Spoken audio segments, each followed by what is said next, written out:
Party tartar bitches, it's your boy. Deadhead the motherfucking zombie back up in this bitch.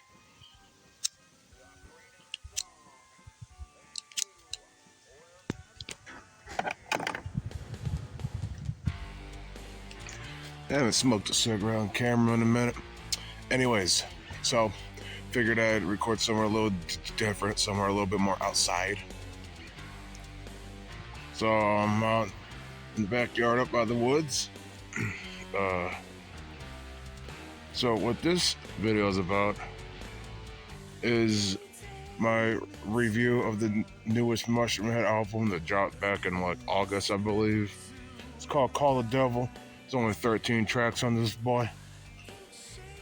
And those tracks are Eye to Eye, Fall in Line, which was the first single, Emptiness, We Don't Care, UIOP, A Final Reprieve, Prepackaged, Decomposition, Grand Gesture, Track 9, Hallucination, I think that's how you say that, Track 10, Hideous, Torn in Two, Shame in a Basket, and Track 13, Doom Goose. Yep, look at that, oh, that shit right there, yeah. So, this is the brand new album that has the new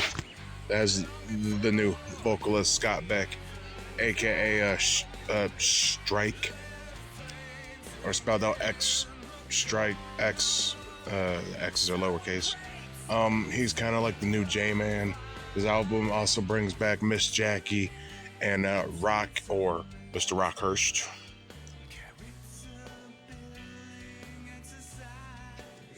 And I was gonna make an album review within like the first couple weeks, but I really wanted to sit down and take my time with this album. And then time escaped me. Anyways, so this new album, what are my thoughts on it? I've been a Mushroomhead fan since early 2000s, around the time where they first dropped Double X. I think right after Eclipse is like right when they signed to Universal. Mushroomhead was my first concert ever. I saw them during the 13 days. That was a fun show. That was a great fucking show. I painted up as J-Man and shit. It was dope.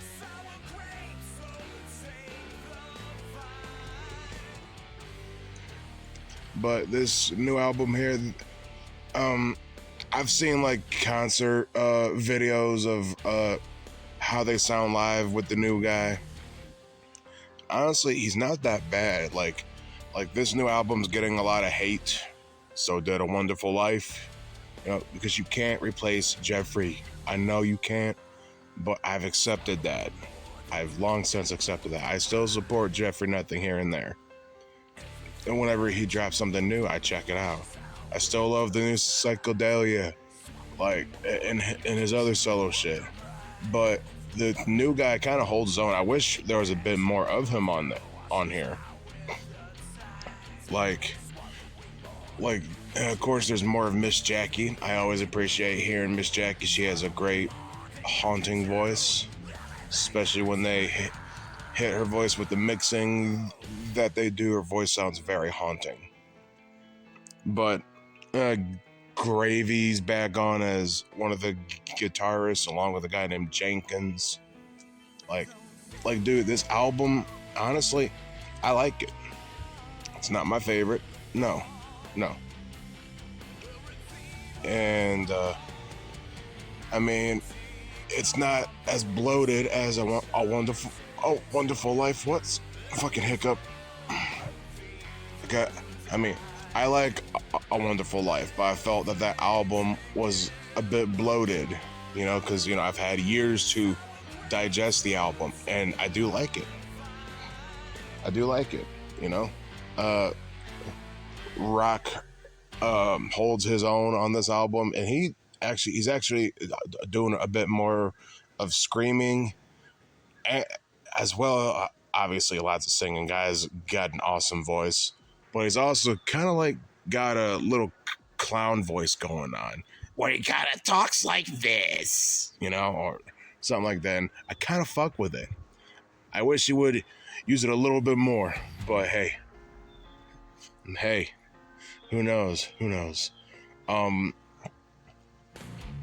Like my favorite tracks, this one took me a minute to fucking narrow down because I don't dislike any of the songs in this album, but shit, my top favorite would probably have to be Grand Gesture. I fucking love that song. The pianos in the beginning and shit. Oh my god, it gives me like Holes in the Void vibes from Beautiful Stories for Ugly Children. Prepackaged was fucking dope. That it was just fucking sick.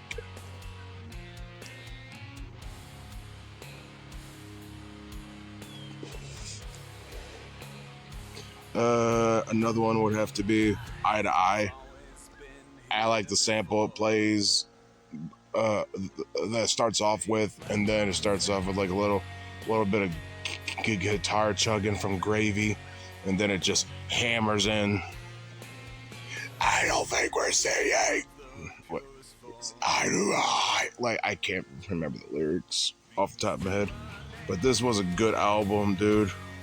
They even got some other folks handling the mixing and mastering, which I think is good. I like on this album, I'm actually able to hear the vocals more clearly and shit above the instrumentation. Also, Hideous is another one of my favorite tracks, and my last one would have to be Fall in Line.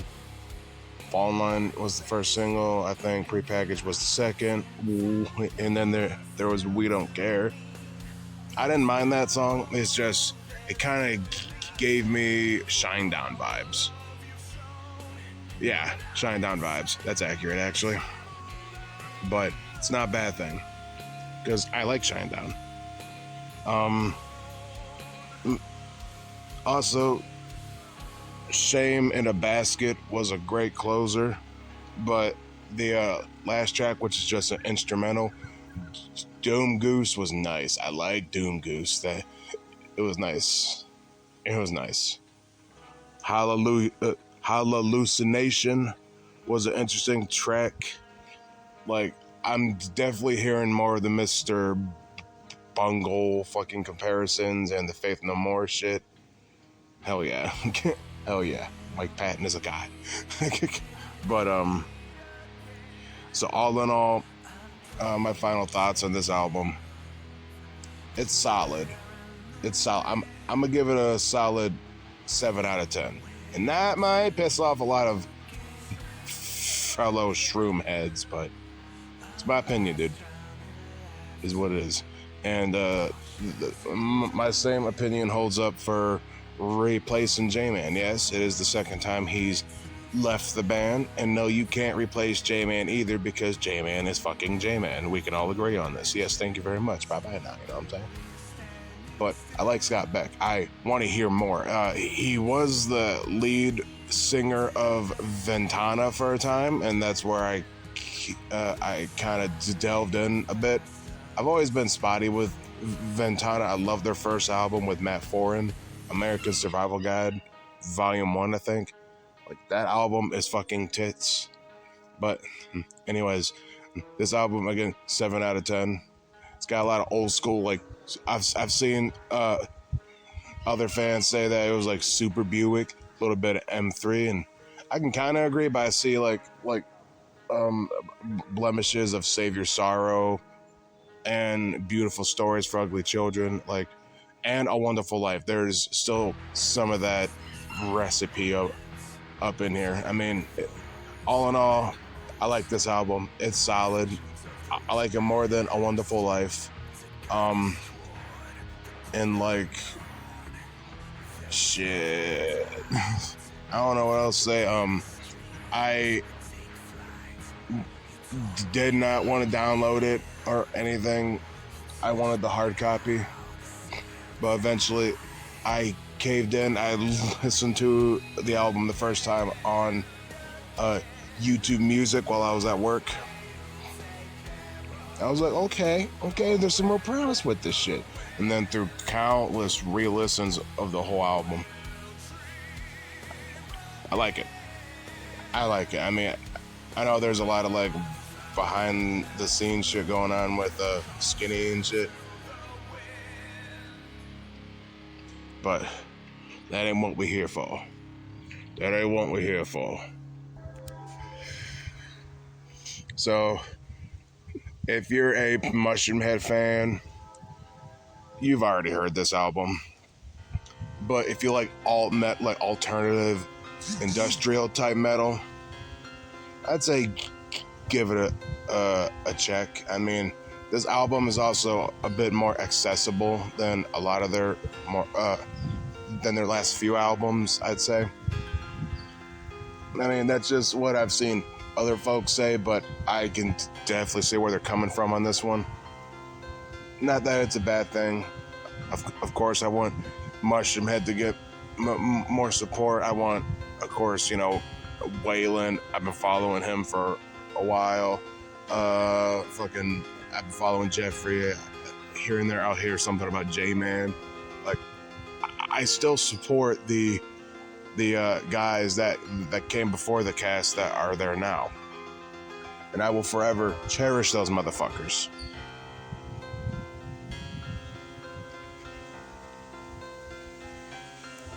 I will forever cherish Righteous and the Butterfly. As long as it took for me to get into that album, I still love that album. And to this day, it's one of my favorites by them. So, I'll leave a link in the description box from the site where I bought this from. Links down below and shit. It's your boy Deadhead the motherfucking zombie. Thank you for watching. And I'll see y'all when I do the Mushroomhead fucking tier list, bruh. That's coming up next. Along with some strain reviews.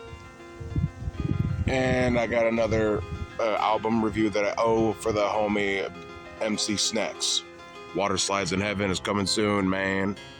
This video will probably drop before it. And the tier list, which will probably drop before it too. But, alright, y'all. Peace.